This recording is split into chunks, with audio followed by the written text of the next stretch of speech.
7 of them in line to honor and serve. Will take the outside stall and will complete this field of 12 in America's richest horse race. To honor and serve goes in. They're all in line. We are ready for the start.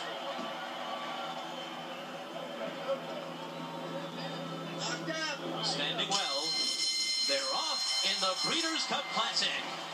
Not the best of starts for Game On Dude. In fact, he's just in mid-pack early. Alpha bounds out of there fast. Fort Larned on the outside is out with speed, and Game On Dude's going to have to settle behind them. With Handsome Mike, Mucho Macho Man going up on the outside. Then To Honor and Serve and Nonios. Brilliant Speed is in behind them. Then Flat Out along the rail, Ron the Green, Pool Play, and Richard's Kid is the trailer as the field makes their way toward that first turn. The opening quarter mile was in 23 1/5 seconds. Fort Larned is on the pace here. Mucho Macho Man is alongside in second. To Honor and Serve is third. Behind them comes Handsome Mike. Alpha has the rail. And Game On Dude, who we thought might be in front, is not. He is back there in sixth, and he's 4 lengths off the lead. Then Brilliant Speed. On the outside is Nonios. 2.5 more back to Flat Out. Ron the Greek, a late runner here, is 12 lengths off the lead. Ahead of Pool Play and the laid-back Richard's Kid. 46 2 for a half mile. A sensible pace. They're not flying, but they're moving right along. Fort Larned continues to lead the way, and now he's by himself. He's got a 2-length advantage on Mucho Macho Man as the field heads for the far turn. They went 3/4 in 1:10 flat, so the pace continues to be solid. And Game On Dude begins to move now on the outside. He's third, and he's 3 lengths off the lead with Fort Larned and Mucho Macho Man to catch. Handsome Mike has come under a ride, and then comes Nonios. Flat Out is in the midst of his rally. He's 8 lengths off the lead as they come to the top of the stretch. It is Fort Larned and Mucho Macho Man, and they are now well clear of their competition. Fort Larned comes into the stretch in front. Mucho Macho Man runs at him with 1 furlong to run. They've left Flat Out behind. Fort Larned digs in. Mucho Macho Man runs at him. Fort Larned, Mucho Macho Man. Fort Larned with the heart of a champion. Mucho Macho Man was second, a very gallant second indeed. Then came Flat Out, followed by Ron the Greek. What about that happy birthday, Brian Hernandez? What about a $5 million birthday present as he wins the Breeders' Cup Classic? What about a great ride? Took him gate to wire, and you heard Game On Dude did not break that sharp lead. Fort Larned was directed out by Brian Hernandez. Immediately after, he got him out in front and never looked back. You just saw the winning connections in the box, accepting congratulations, including trainer Ian Wilkes, who spent so many of his early years in America under the tutelage of one Carl Navsger, the trainer of 1990 Kentucky Derby winner Unbridled. There is Ian right there.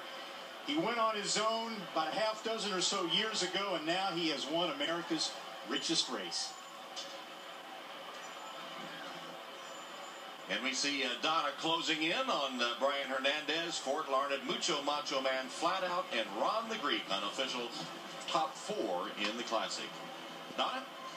Brian, happy birthday. Can we imagine that if you could have asked for anything in the world for your birthday, this might be it?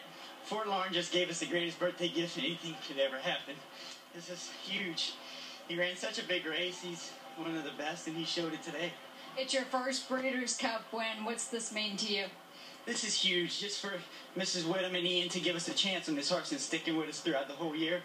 And they've always had confidence in us, and just like we've had confidence in the horse, and I just got to thank them to the world and back for giving me this chance. Brian, you were on him for his last 3 races, including a defeat last time out. Did you see this kind of race coming from him?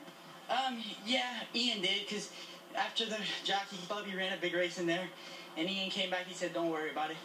We're going to get our ultimate goal at the end of the year, and when him and Carl Nasker both tell you that you're going to have a good one, they know when it's time to win. Speaking of Ian, it's your first Breeders' Cup win, and also his first, and like you said, he's been so faithful and loyal to you. How's it feel to get this win for him? It's great. They've been so great to us over the years, and they're sticking by us, and it's great to win for people like them, and especially for the Whittams.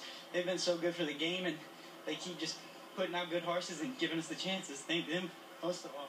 $270,000 to the winning jockey. Have you thought about how you might spend this? Maybe on a little birthday present? That sounds good. No, we didn't really think about the money. We were just, the prestige of winning this race in front of the world is unbelievable.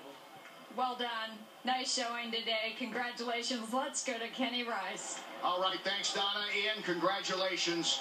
A huge victory. Your thoughts as they were turning for home and Mucho Macho Man's coming on? Right like hell, Brian. Looking for the white band, let's give Mucho Macho Man, credit. He ran an unbelievable race, and Brian rode a really good race today, coming out of the gates. He got him out of the gates good. That was important. If we missed a break, we're done, You win big in the summer, everybody's screaming you could be the horse, and then you don't win, and maybe you're not going to be the horse. What's this all been like the last couple of months to show that you do have one of the best horses? Well, he's run great all year, except for the Stephen Foster, and we had an excuse that day, but the Whitney was an unbelievable race, and I had to back off of him, and I'm not taking anything away. I got beat at Belmont, but I was coming here to be ready. What made you feel that you could come in here and beat Game On Dude, among others, especially Game On Dude on his home court? I had the right horse. How does this